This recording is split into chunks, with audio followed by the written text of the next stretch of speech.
Chester's Way by Kevin Hinkes.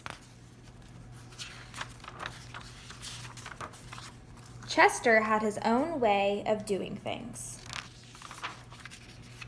He always cut his sandwiches diagonally. He always got out of bed on the same side. And he never left the house without double knotting his shoes. Chester always had the same thing for breakfast, toast with jam and peanut butter. He always carried a miniature first aid kit in his back pocket, just in case. "You definitely have a mind of your own," said Chester's mother. "That's one way to put it," said Chester's father. Chester's best friend Wilson was exactly the same way. That's why they were best friends.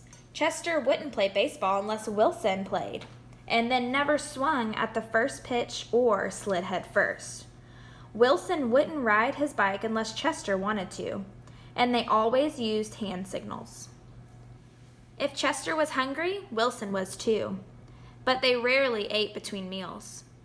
"Some days I can't tell those two apart," said Wilson's mother. "Me either," said Wilson's father. Chester and Wilson, Wilson and Chester. That's the way it was. They loved to go on picnics. Once when Wilson accidentally swallowed a watermelon seed and cried because he was afraid that a watermelon plant would grow inside him, Chester swallowed one too. "Don't worry," said Chester. "Now if you grow a watermelon plant, I'll grow one too." Chester duplicated his Christmas list every year and gave a copy to Wilson because they always wanted the same things anyway. For Halloween, they always dressed as the things they went together: salt and pepper shakers, 2 mittens on a string, ham and eggs. "They really are 2 peas in a pod," said Chester's mother. "Looks like it," said Chester's father. In spring, Chester and Wilson shared the same umbrella. In winter, they never threw snowballs at each other. In fall, they raked leaves together. And in summer, they reminded each other to wear sunscreen so they wouldn't burn. Chester and Wilson, Wilson and Chester. That's the way it was. And then Lily moved to the neighborhood. Lily had her own way of doing things. She wore Band-Aids all over her arms and legs to look brave. She talked backwards to herself sometimes so no one would know what she was saying. And she never left the house without her nifty disguises. Lily waved at the cars that passed by, even if she didn't know who was in them. And she always carried a loaded squirt gun in her back pocket, just in case. "She definitely had a mind of her own," said Chester. "That's one way to put it," said Wilson. When Lily asked Chester and Wilson to play, they said they were busy. When she called them on the phone, they disguised their voices and said they weren't home.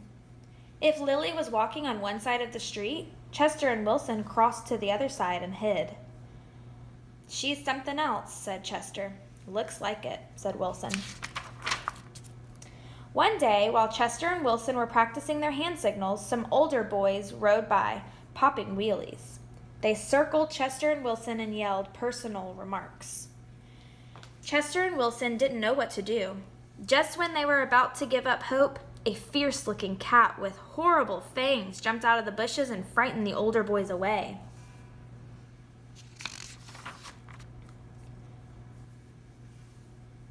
"Are you who I think you are?" Chester asked the cat. "Of course," the cat replied.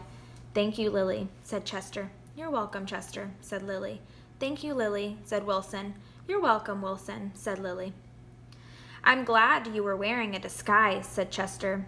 "And I'm glad you had your squirt gun," said Wilson. "I always do," said Lily, "just in case."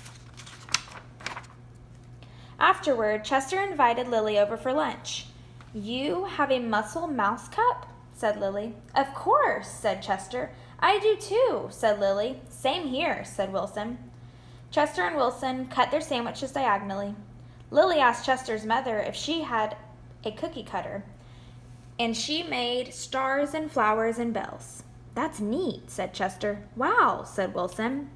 That night, Lily invited Chester and Wilson to sleep over. "You have a nightlight?" said Chester. "Of course," said Lily. "I do too," said Chester. "Same here," said Wilson. Chester and Wilson wanted toast with jam and peanut butter for breakfast the next morning. "Boring," said Lily. "Try this instead." "This is good," said Chester. "Wow," said Wilson. After that, when Lily asked Chester and Wilson to play, they said yes. When she called them on the phone, they had a pleasant conversation. And if Lily was walking on one side of the street, Chester and Wilson waved and ran to catch up with her.